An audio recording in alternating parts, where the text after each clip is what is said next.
chào tất cả quý vị nhá. Đây là cảnh những người dân Ấn Độ họ ở vỉa hè quý vị ơi.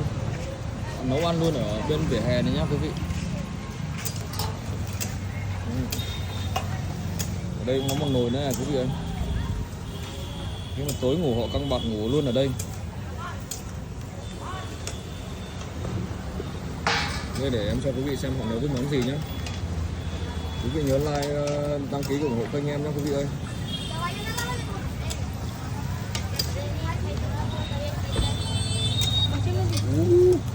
Hello, cooking food à? Đây gạo đây à? Rai nhá quý vị ơi. Nồi cơm nhỏ đây. Có món thịt gà nhá quý vị ơi. Rất là ngon đây quý vị ơi. Món thịt gà nhá, chắc cũng có một bữa cải thiện nha quý vị ơi. Wow, ôi cái đầu gà nó bị ấy đi quý vị.